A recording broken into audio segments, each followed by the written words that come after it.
The future belongs to authors who are entrepreneurial. And since the future belongs to authors who are entrepreneurial, we're beginning a brand new series where we're going to learn some lessons from entrepreneurs who've been in the game for some time and see how we can apply that to our entrepreneurship journey.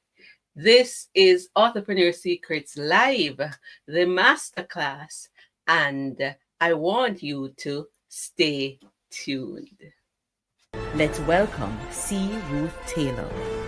Her mission is to raise up 10,000 winning Caribbean entrepreneurs by 2030 to ensure fewer books die in the minds of their authors, that more manuscripts become published legacies, and precious lives are transformed with the turn of every page.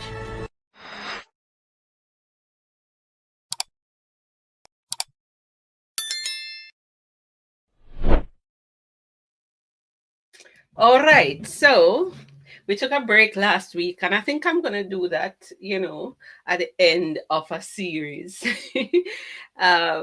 Maybe we'll do this 3 times for the month. Anyway, so I promised that we'll start a series looking at some entrepreneurship tips, and today I'm going to share some lessons from this book, From the Margins by Javette Nixon. Javette Nixon is a Jamaican serial entrepreneur, marketer, author, speaker, and investor. He's the founder and chairman and CEO of Seaforth Holding Limited, Point Global Marketing, and Esther Ventures Limited.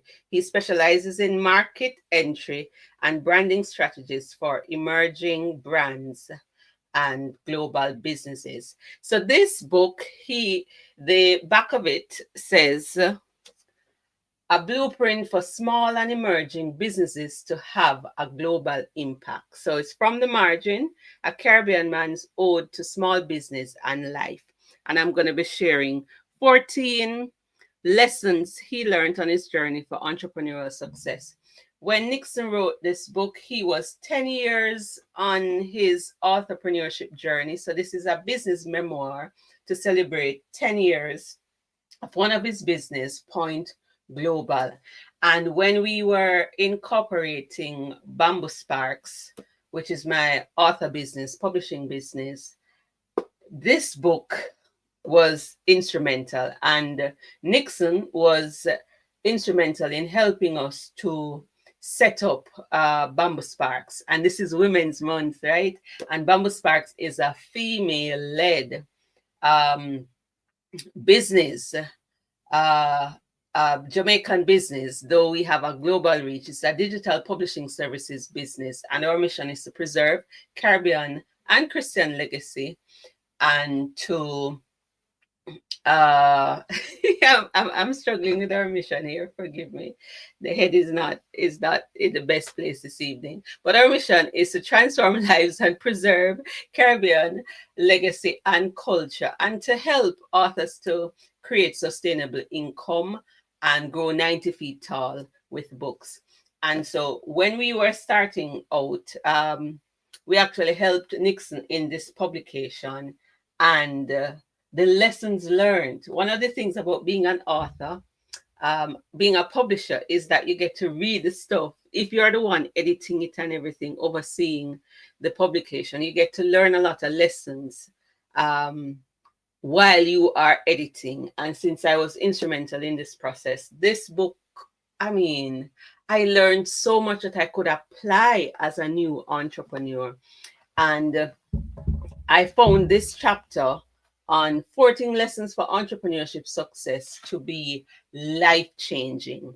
No, though there are 14 lessons, I'm not going to do all 14 this evening. This is part one. I'm going to do 7 because I'm kind of like going to read and pick out some of them, and then you're going to see which ones you can apply to your life. But my favorite lessons, and this is not just a catch for you to come back next week, actually begin with lessons 8 through to the end, and I'm only covering 7.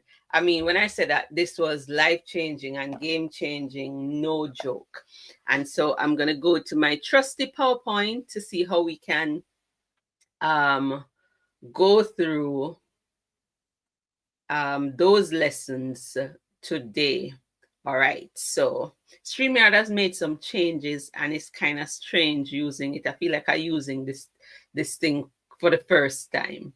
Anyway, 4 years ago, UNESCO declared that creativity is the industry of tomorrow. And we want to use publishing, which is one of is a part of the creative industry, as a tool for socioeconomic development, which is also part of Jamaica's vision. And our goal is that by 2030, we would have raised up 10,000 Caribbean entrepreneurs, and we are well on our way. All right. By way of announcement, as part of that, we are having a publishing summit and expo. This is Bamboo Sparks' inaugural publishing summit and expo on the 5th of April at the University of Technology, the Technology Innovation Center. And so let's dive into these lessons. All right. So this is what the book looks like if you're unable to see it from me holding it up. I like the cover, and the colors are on brand, right? So Point Global uses orange. Orange is one of their colors, and that was so on brand. All right. So the first lesson here is valuing authenticity in storytelling and branding. Now, if you're new to this, let me expound on that for you. All right. So the value of authenticity in storytelling and branding. Number 2, provide excellent service. 3, innovation by imitation. So in looking at storytelling and branding for business, Nixon says one must bear in mind that you are creating a legacy worth sharing or a good story. Now, once you use the word legacy, you pump me up, right? In so doing, he says, be authentic. Oftentimes, when people hear storytelling, they think you should make up a story, but that is the wrong way to go about it. The way we live our lives and the way life happens is a narrative. It's a story. And so let me know which of these lessons resonate with you. Because when I was, on the journey, these are the tips that sorry. This is live, right? These are the tips that really helped me. All right, let's go. Let's continue. I trust that everything is working because the internet has been acting up as well. So I trust that I'm being heard and seen, and this is not all a waste. Sorry. So what great storytelling does for entrepreneurship is that it connects the dots between conversation, pictures, and the elements that are driving the overall concept that is created. He says that authenticity is generally where great narratives start in the creative process. So the first thing he looks for in a story is truth. What is the core concept that is coming out? What is the thing that ties everything together? Is it a person? Is it an occurrence? What ties the thing together? For many entrepreneurs, there isn't a clear definition between authenticity from a personal standpoint and a professional standpoint. Some entrepreneurs try to tell two different stories. One story for their personal brand and another story for their business or your brand itself, and it often leads to conflict. So he says while you do want some kind of differentiation while making sure that it's fluid, and you have to make sure that it's a fluid and consistent message. And he says in order to do so, the first thing to note is that there is no difference between your personal brand, especially if you are the apex of the concept, meaning if you are the person who started the concept. You can't dismiss your personal brand from what you've created. Now, like me, as the founder of Bamboo Sparks, right, and Entrepreneur Secrets, it is me. So how I carry myself, how I present myself, that's all part of the brand. So people, it's part of you that people will always associate with you. And then he went on to say, and I love the example. One of the things with this book is the examples that he provides to simplify the concepts. He says Picasso's art is still Picasso's art. Agent Sasco's music is still Agent Sasco's music. Bob Marley's music is still his, even if somebody comes and does a cover of it. It's still you. You are the expression of it. You gave voice to it. You gave a face to it, and you gave concept to it. So he's saying that you have to value authenticity in storytelling and branding. You can't divorce the brand from who you are. And he says we need to be authentic. And I found that particularly helpful in terms of, the brand is me. So what value am I bringing? He says it's important that you reflect the value of the things you create. Because when you create them, they will have a life of their own and they will go on and others will build on all of that. And so it's similar to what John Maxwell says, that leadership is influence, and it's all about the leader.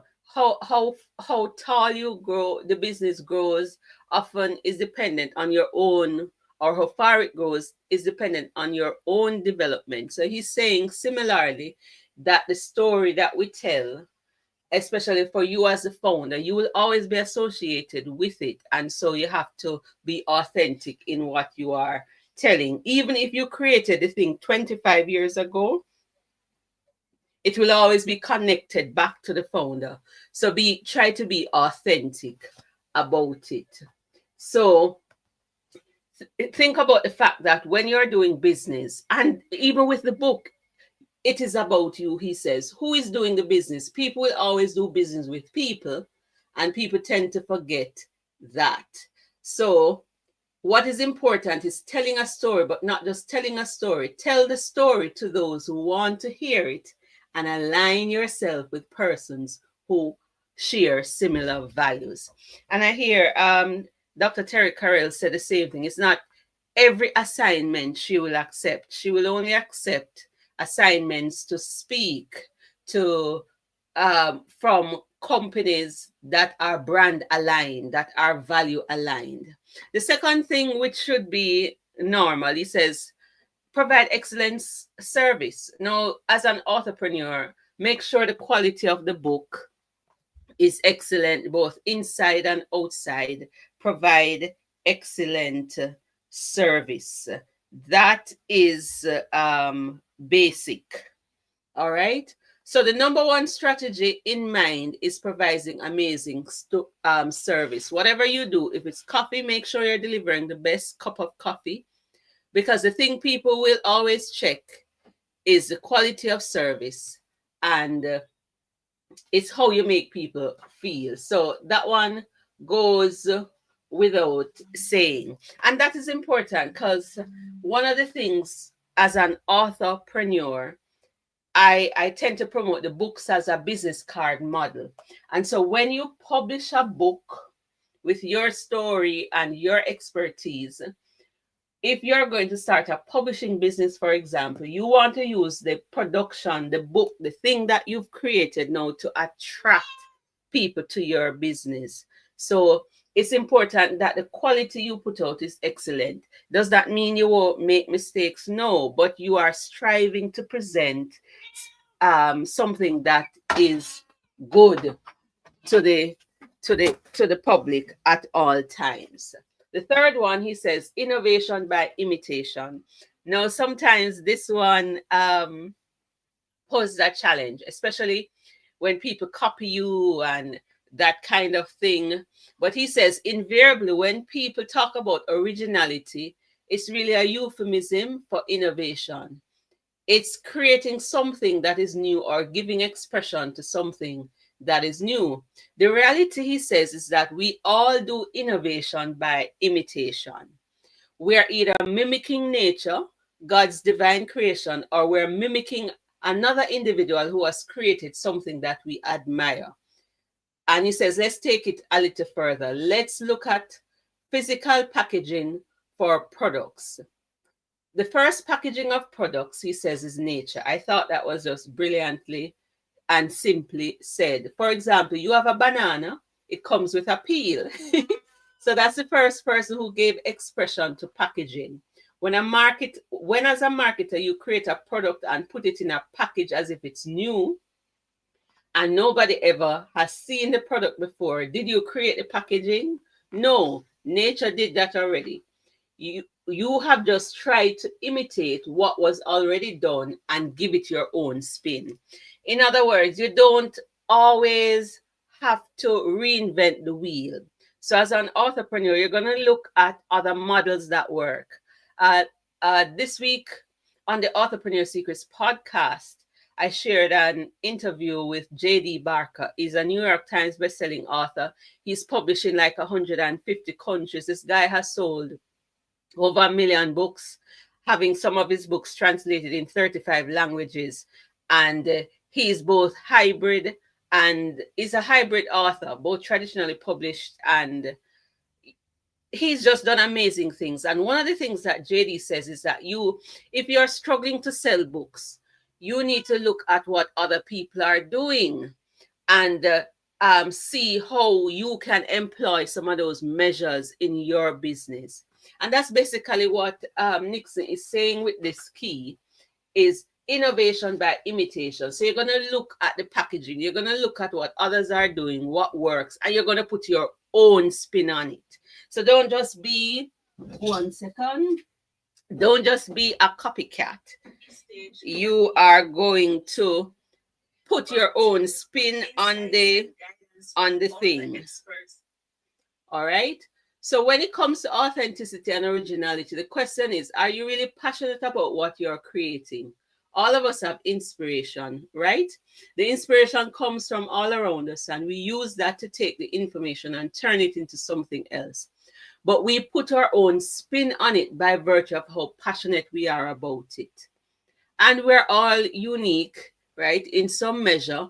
So we both can be singing the song, but how I sing it,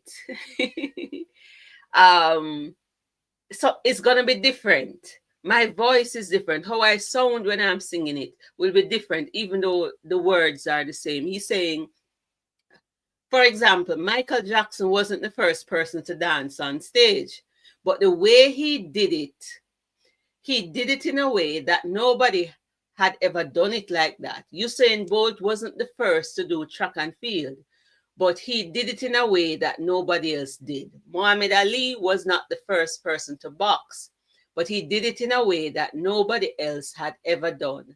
People have been painting for years, but not everybody's a Picasso. It is the passion that you give to it that transforms it from just an idea to something creative and innovative. So that's number 3. All right, let's move on. Entrepreneurship by design. He says, as I look at entrepreneurship by design, it doesn't matter the nature of the idea or the nature of what you're trying to build. What matters is this: does it speak to who you are and where you want to be? Does it speak to the inherent goal or inherent characteristic about yourself, or an expression of your own self-development? That expression of the future you are pursuing. In other words, it also reminds me of a key from Stephen Covey, who says, start with the end in mind. So it's by design, or Jim Rohn would say, life doesn't get better by chance, it gets better by design, right? It doesn't get better by hope. You have to see the future you want to create and then move towards it. So he says, I generally look at many ideas on an ongoing basis. I encounter them when I'm dealing with clients. I encounter them when I'm doing projects with teams and creatives. They come to me with different ideas, and I encounter them when entrepreneurs come to me for advice. The ones that I tend to want to collaborate with are the ones that speak to my own personal values of emerging businesses of a challenger mentality, an underdog mentality, and an overcomer mentality. That's where I create my business from. So I gravitate toward people who are challenging the status quo, who are trying to deliver something that they are passionate about and do not exactly have a path or way to do it. In thinking of entrepreneurship by design, he quotes Mark Zuckerberg, CEO of Facebook or Meta, that said in his commencement speech at Harvard in 2017, and this is very important. He says, hey, look, nobody's path is laid out in front of them. Oh my goodness. And there's another quote that he quoted in this book that really pushed me. Because sometimes when you're starting this thing, whether it's entrepreneurship or writing the book, sometimes you feel like you don't really know what you're doing, and you see others who are doing so well. And he emphasized that just start. And he quotes Zuckerberg in one of the chapters when he says that ideas don't come out fully formed. So don't be surprised if you have to tweak as you go along.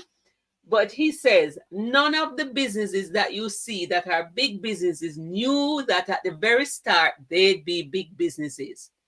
So if you have an idea, all you have to do is start. Start. You may feel intimidated, you may feel a little inadequate, but start. Invariably, some people think, or people with perfectionist mentality, think that you have to start from an ideal position. No, you have to start from a position. Start somewhere, and as you start, you acquire information, you acquire direction, you acquire influence that transforms your ideas, and information that transforms the way you view things, the way you see the world, and the way you see yourself in that process. This can preach. So start, and as you go, it will unfold. This is actually speaking to me because, like I said, sometimes you're seeing the big businesses and you're seeing the successful persons, and you may not want to start.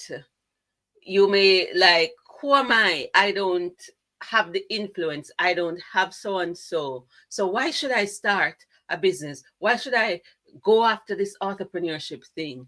He's saying, just start. When you think of entrepreneurship by design, ask yourself, does this thing line up with my values as a person?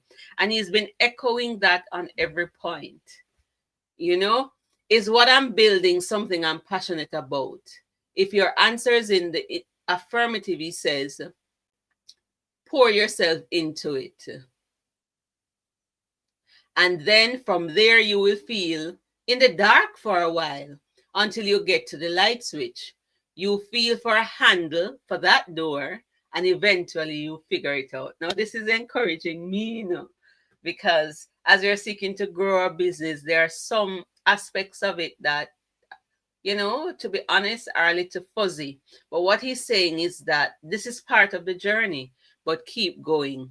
Look at the world. There was a time when people thought the world was flat. Now, as we learned more about the environment, we modified our beliefs. It's the same process of modification, the pivot, the re-engineering that happens constantly in business or entrepreneurship. Then we're at number 5. I think we can finish in the 30 minutes. The need for permission and validation. Let's see what that means. This is another lesson. He says, I think permission is something that is overlooked. Again, don't enter business thinking that because you have a product, you're entitled to sell it, or think that because you have a business, you're entitled to get customers. Get permission from your audience. Allow your audience to pick you is his point. And I find too that authors sometimes feel entitled to be read. And I can't help but feel that that is partially behind, now you might get upset with me for saying that, behind the resistance to market. Many authors think that all we have to do is write the book and put it up on Amazon, and people just come and buy it. What he's saying is no, you need permission, in the sense that Let your audience pick you. You have to put yourself out there. Don't impose or think that just because you create it, people will just buy it. Although, you know, in the field of dreams, if you build it, they will come. Don't go chasing. You're going to run out of breath and you're going to feel that this isn't making sense. Of course, it's not making sense because you're chasing. If you create something for these people, allow the people to gravitate towards you. Allow those people to gravitate towards you. You can't carry a new Maserati to a bikers club. This isn't just who your audience is. In other words, he's saying know who your audience is and let them pick you. And he wants to reframe the word permission because he uses examples, right, for us to get the point. He says, one of the things that many people overlook is insight. And for me, permission is the same thing. It means to validate what you're doing. It's validating what you're saying by asking, do I really know what I'm talking about? Am I really providing value in the way I say I'm doing it? Validation is extremely important because it creates a two-way conversation. And this is where some people, they create what they call A/B testing. Too many people are talking at people and not to people, especially when it comes to marketing and creativity. And so in terms of entrepreneurship, you have to know who is your audience, who is your book for, who are your customers. Don't assume. Don't say like many authors tend to do, my book is for everybody. He's saying, no, that's not it. So don't put up something and just say it's for sale, buy my book. That is like saying, build the field and they will come, which I mentioned earlier. Validate your ideas, talk to people, reinvent, come back and let them know you've incorporated what they've said. So actually some online business trainers, what they say is, you can ask questions. So that is why they will say, go to Ask the Public and all of these platforms. Go into Google and see what people are interested in because you want to produce something for a specific demographic or psychography. You want to produce something that's kind of in demand. You want to produce something that people are interested in. And that is why sometimes the books don't sell because you're writing the book for yourself. Many authors are against right to market. They're writing for the passion and the creativity. That's one. But if you're just writing about things that you like for the passion and the creativity, don't complain when the thing is not selling because you weren't writing with your audience in mind. Number 6, and it's now 2 minutes to, I'm just going to try to finish 7 quickly. He says, understand branding. This is important. People misinterpret what a brand is. He says a brand is a promise. A brand is what I am. This is me. The brand is a personality and not just a name. It's promising that you will deliver X every time you interact with the person. I think all of these lessons that Nixon is talking about, there's a key to it or a common element. It goes back to value.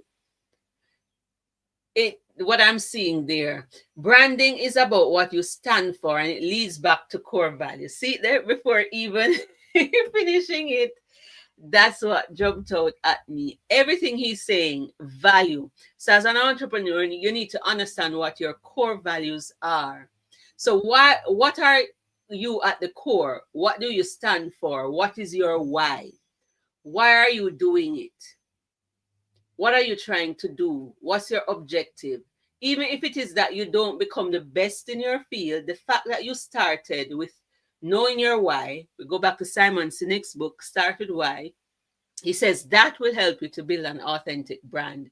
And now we're going to stop at number 7 this week because it's a whole heap, right? But my favorite ones are from 8 to 14. Let's do this quickly. The value of personal leadership. Number 8 is the value of failure. Number 9, the value of learning. I won't touch on 8 and 9 today. But personal leadership. because I love this one because in doing my doctoral studies, we had to read a book on leadership by Dr. Robert J. Clinton, and he says that leadership flows from effective leadership flows from being. So this is what Nixon is pointing out. He says to produce extraordinary results, don't just say that you want to become this person or have a vision without realizing that there are some things that you're going to have to do. You really have to be prepared to exert some persona and personal leadership to lead yourself to make the decision. In other words, he's saying you have to lead yourself first before you can lead your team and lead the business right. So your ability to provide a vision for yourself and other people is what is important. When it comes to being successful at anything, there's a point at which you must recognize that who you are, your personality, and the things that you do have a direct impact or direct repercussion on your ability to achieve any goal. And so he says the major key then is personal growth. Many people say, I want to do this, I want to be this, I want to run a big company, I want to motivate people on a stage, I want to be this amazing athlete, but they are not willing to do what is required. For example, Usain Bolt got up at 4 o'clock in the mornings to train because that is what success requires. The big question is, are you prepared to do what is required? In entrepreneurship, if you want to start a business and you want a successful business, find out what is required for that business to be successful. Do you have to work longer hours? Do you have to go to bed earlier instead of watching Netflix? If so, get up early and struggle to elevate it. Push it. For everything you want to do, you have to become a different version of yourself. You have to elevate the current version of you to reach it. I say all of them points you can preach, you know. It's part of the hustle and the grind that is so important to success. You can have passion, sorry, but in terms of the mechanics of the work, you cannot slide past that. In other words, this is going to come to discipline, which is another point. You have to overcome some emotional barriers, what Dr. Daniels calls emotional snipers. In becoming an entrepreneur, many times you put yourself in this space, you become vulnerable, and we don't want to be vulnerable. We naturally, as humans, don't want to feel shame. We don't want anybody to criticize what we do. We often don't want to be seen starting, but he says, the fact is that you have to start. There is no leapfrogging to start. You can jump to the corner office right there and then. You can't jump to the corner office right there and then. There are so many levels in business. You have to burn your badge like a scout at each level. Like a scout, everything is earned. And many people want to leap forward to success without going through the tunnel of dragons and failures, which is going to nicely flow to the next point. He says that's why personal leadership and becoming a better version of you is so important. We went over, but I mean, this book can preach. And so those are 7 lessons for the entrepreneurship journey to become successful as an author entrepreneur that you need to apply. So which of the 7 lessons resonated with you? Next week, I'm going to do the other 7, which are my favorite ones. So the value of personal leadership. Sorry, did that resonate with you? Understanding branding, the need for permission and validation, entrepreneurship by design, sorry, innovation by imitation, provide excellent service, and valuing authenticity in story branding. Sorry, in storytelling and branding. I'm so sorry. This is live, a live masterclass. So which of those resonated with you? I invite you to go get this book from the margins, A Caribbean Man's Ode to small business and life. And join me next week as we do part 2 of 14 lessons for entrepreneurship success by Javette Nixon. This is Ruth Taylor reminding you that, listen, of making many books, there is no end. So go pen it to win it and dominate entrepreneurship. Ta for now, until next time.